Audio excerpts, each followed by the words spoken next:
দেখো, তোমাকেও মহা অষ্টমীর আন্তরিক অভিনন্দন এবং শুভেচ্ছা জানাই। তার পাশাপাশি তোমাকে একটা কথা তুলে ধরতে চাইবো, সেটা হচ্ছে অনেকে হয়তো এই দাবিটা করে রাখতে শুরু করেছেন, সেটা হচ্ছে যে মহা সপ্তমীতে যে ছবি লক্ষ্য করা গিয়েছিল, উত্তর কলকাতা কিছুটা হলো খালি এবং সেই ভিড় সম্পূর্ণ রকম ভাবে টেনে নিয়েছে দক্ষিণ কলকাতা। কিন্তু আজকে অর্থাৎ মহা অষ্টমীর সন্ধ্যায় দাঁড়িয়ে অন্তত সেই ছবিটা সমার্থক আমরা বলতে পারি। তার কারণ এই মুহূর্তে মোহাম্মদ আলী পার্ক অর্থাৎ উত্তর কলকাতার অত্যন্ত গুরুত্বপূর্ণ এবং নামী দুর্গাপূজা কমিটি, এবং তারা প্রতি বছরই চমক দিয়ে থাকে। এবারেও যে তাদের খুব একটা ব্যতিক্রম হয়েছে তা নয়, এবং যে ছবিটা আমরা লক্ষ্য করতে পারছি, এই ছবি থেকেই কিন্তু সেই বাস্তব ছবিটা উঠে আসছে, অর্থাৎ প্রচুর মানুষের ভিড়। মণ্ডপের ভিতরে আমরা রয়েছি, এটা হচ্ছে একটা ব্যারিকেড, তার মাধ্যম দিয়ে প্রচুর মানুষ যাচ্ছে। এরপরে আরো একটা ব্যারিকেড রয়েছে, সেখান দিয়ে প্রচুর মানুষ আসছে, এবং তার পাশাপাশি আপনাদের দেখাতে চেষ্টা করবো যে এখান দিয়ে যে কি হারে মানুষ আসছে, এই ছবি থেকেই পরিষ্কার হয়ে যাচ্ছে যে প্রচুর মানুষ ভিড় করেছে মোহাম্মদ আলী পার্কে। দেখো, শুধুমাত্র মোহাম্মদ আলী পার্ক নয়, আশপাশের যে সমস্ত পুজো কমিটিগুলো রয়েছে, যেমন এই মোহাম্মদ আলী পার্ক থেকে বেরিয়ে সাধারণত এখানকার মানুষ কলেজ স্কোয়ারে যায়, কলেজ স্কোয়ার থেকে বেরিয়ে লেবুতলা পার্কে যায়। এই যে বিভিন্ন পুজো কমিটিগুলো রয়েছে, স্বাভাবিক কারণে সেখানে যে ভিড় মানুষের চোখে পড়ছে সেটা নিঃসন্দেহে বলা যেতে পারে।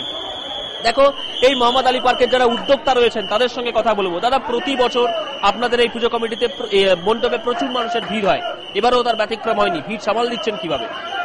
গতবারের চেয়ে এবার ভিড় তো বেশি হবেই, কারণ আমরা যেটা প্রচার করতে চেয়েছি, বর্তমান সামাজিক যে অবক্ষয়, আমাদের প্রতি বছরই প্রতিমার মধ্যে একটা থিম থাকে বর্তমান সামাজিক অবক্ষয়ের বিরুদ্ধে প্রতিবাদ করার জন্য। ইদানিং আমরা এক বছর ধরে দেখছি সারা ভারতবর্ষে নারী যেভাবে নির্যাতন হচ্ছে, সেইটাকে মানুষের সামনে তুলে ধরতে চেয়েছি। মানুষ যদি এর থেকে সচেতন হয়, আমরা জানবো, তাহলেই আমাদের শারদোৎসব সার্থক। আচ্ছা, স্বাভাবিক কারণে মোহাম্মদ আলী পার্কের প্রতি মানুষের একটা আকর্ষণ থাকে, টান থাকে। আপনারা কি এরকম একটা চমক কিছু একটা দেবেন এমনটা মানুষ ভাবে, সেটা কি বাড়তি আপনাদের উৎসাহ যোগায়? হ্যাঁ, স্বাভাবিকভাবেই যত মানুষের ভিড় বাড়ে আমাদের উৎসাহ বাড়ে। গত বছর আমাদের ভিড় বেরোছিল, আমরা ভেবেছি এবার এটা নতুন কিছু করি, তাহলে আরো ভিড় বাড়বে, এবং ইতিমধ্যেই আমরা খবর পাচ্ছি মানুষের কাছে এই প্রচার গেছে, এবং যার জন্য আমরা আশা করছি আজকে প্রচন্ড ভিড় হবে। এবং এই ভিড় সামনে রাতের দিকে আমাদের ভলেন্টিয়ারদের বারবার নির্দেশ দেওয়া হচ্ছে তারা যেন ঠিকমতো তাদের দায়িত্ব পালন করে। উত্তর কলকাতার যারা নিন্দুক রয়েছে তাদের বক্তব্য, দক্ষিণ কলকাতার তুলনায় লড়াইয়ে বেশ কিছুটা পিছিয়ে রয়েছে উত্তর কলকাতা। মোহাম্মদ আলী পার্কের তার যে গৌরব রয়েছে, সেই গৌরব কিছুটা হলেও ধীরে ধীরে কমছে। আপনি কি এটা মানেন? না, আমরা এটা মানি না। আর এই শারদোৎসবে কোনো বিতর্কিত কথা বলতে চাই না। আপনারা জানেন, আমরা কিন্তু কোনোদিন কোনো প্রতিযোগিতায় নাম দিই না। আমরা বলি মানুষের ভিড় যখন এখানে বাড়বে আমাদের সাথেই আনন্দ। প্রতিযোগিতার পুরস্কারকে আমরা ছোট করছি না, কিন্তু আমরা কোনো প্রতিযোগিতায় অংশগ্রহণ। প্রচুর মানুষ আসছে, কতটা আনন্দিত? নিশ্চয়ই, স্বাভাবিকভাবে আমাদের 3 মাসের পরিশ্রমের সার্থকতা এখানেই। একেবারে। আপনি দীর্ঘদিন ধরে এই কমিটির সঙ্গে যুক্ত আছেন, যারা তরুণ আপনাদের কমিটিতে যুক্ত আছেন তাদের সঙ্গে কথা বলবো। আপনি আসুন দাদা। এই যে আপনাদের একটা উৎসাহ থাকে, বছর ভর একটা পরিকল্পনা থাকে, মূলত কি কি ভাবনা চিন্তা করেন? আমার এটাই ভাবনার থাকে যে সব থেকে বেটার যে পুজোগুলো আছে ওটা আমরা দেখবো। আর মোহাম্মদ আলী পার্কের একটা পুজো থাকে যেটা সব বছর আমি দেখি, আর যে কোনো একটা পুজো মানে যেটা মিস করা যায় না, ওটাই হচ্ছে মোহাম্মদ আলী পার্কের পুজো। আপনি কি বলবেন? আপনিও এই কমিটির ব্যাচ পরে গলায় দাঁড়িয়ে আছেন, তো আপনার কাছ থেকে জিজ্ঞাসা করবো, আপনার কাছে কি পরিকল্পনা থাকে, কি উৎসাহ থাকে যে মোহাম্মদ আলী পার্কের নিজেদের পুজো কমিটি মানুষের সামনে তুলে ধরবো? বাড়তি একটা উৎসাহ তো নিঃসন্দেহে থাকে। আমরা প্রত্যেক বছর নতুন নতুন থিম নিয়ে একটা মেসেজ নিয়ে এসি, কি মানুষ এসে কিছু ভালো এখান থেকে শিখতে যায়। সেই জন্য আমরা এখানে ভালো থিম নিয়ে এসেছি। নারী নির্যাতন হচ্ছে ওদের জন্য আমরা ভালো থিমটা নিয়ে এসেছি। আর পাবলিক আসছে, আজকে অষ্টমী আছে, খুব ভালো পাবলিক আছে, এটা আমাদের উৎসাহী। একেবারেই। দেখো, এখানকার যারা পুজো কমিটির সদস্যরা রয়েছেন তাদের সঙ্গে কথা বললাম, তাদের কাছ থেকে যে কথা উঠে এলো, নিঃসন্দেহে ওনাদের একটা বছর ভর পরিকল্পনা থাকে, এমন একটা বার্তা, এমন একটা থিম তারা মানুষের সামনে তুলে ধরতে চাইছেন, যার মাধ্যম দিয়ে নিঃসন্দেহে একটা সামাজিক বার্তাও পৌঁছবে। দেখো, এইভাবে যে প্রচুর মানুষ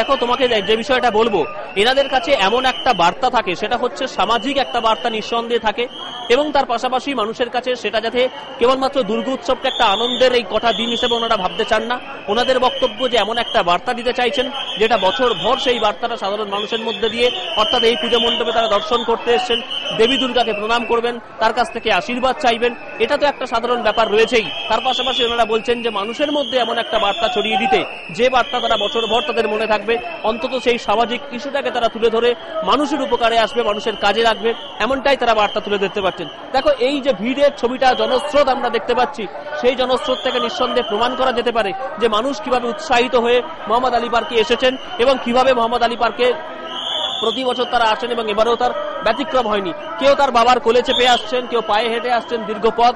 একেবারে তরুণ প্রজন্মের বেশ কয়েকজন এখানে এসেছেন, তাদের সঙ্গে আমরা কথা বলবো। সেটা হচ্ছে যে কোথা থেকে আসছেন? अच्छा लगा बहुत अच्छा लगा। এই যে লম্বা ভিড়টা রয়েছে, এই লম্বা ভিড় থেকে কিন্তু নিঃসন্দেহে বলা যেতে পারে যে প্রচুর মানুষ আসছেন এবং শুধুমাত্র মোহাম্মদ আলী পার্কেই নয়, এখান থেকে বেরিয়ে যে উত্তর কলকাতার অন্যান্য দুর্গাপুজো কমিটিগুলো রয়েছে সেখানেও তারা পৌঁছে যাবেন।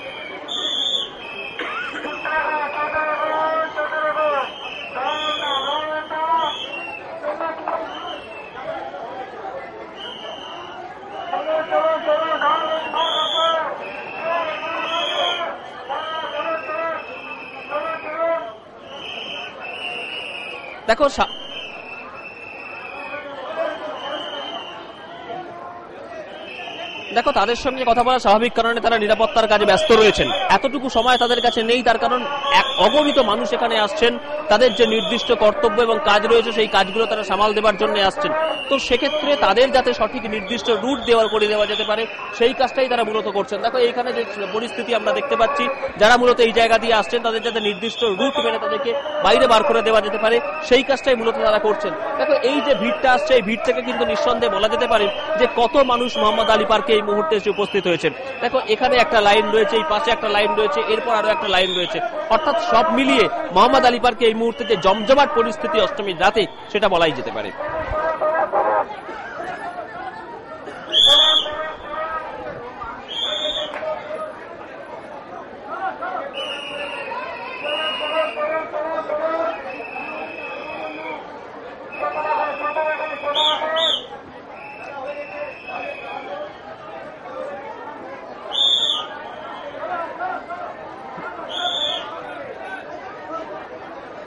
দেখো তোমাকে যেটা বলবো যে মোহাম্মদ আলী পার্কে যে প্রবেশ পথটা করা হয়েছে, অর্থাৎ সামনে সেন্ট্রাল এভিনিউ রয়েছে, সেন্ট্রাল এভিনিউ থেকে মোহাম্মদ আলী পার্কের যে মূল প্রবেশ পথ রয়েছে সেখান দিয়ে দর্শকরা এখানে প্রবেশ করছেন। তারপর একদম মোহাম্মদ আলী পার্কের মূল প্রবেশ পথ দিয়ে ব্যারিকেড করা আছে, সেখান দিয়ে এসে তিনটি লাইনে ভাগ হয়ে গিয়ে তারা মণ্ডপে প্রবেশ করছেন এবং তার পাশাপাশি ভিআইপিদের জন্য একটা লাইন রয়েছে এবং তারপর তারা সেখান দিয়ে প্রবেশ করছেন। কিন্তু তাতেও দীর্ঘক্ষণ লাইনে দাঁড়িয়ে থাকতে হচ্ছে।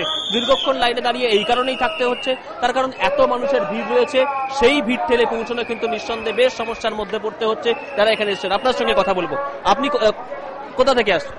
বড়বাজার।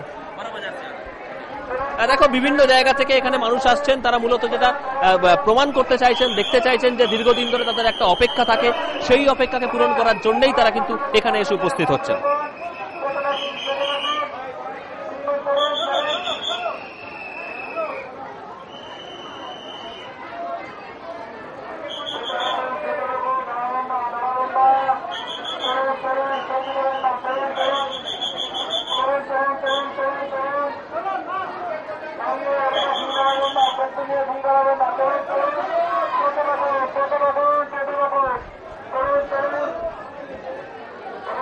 আচ্ছা ঠিক আছে।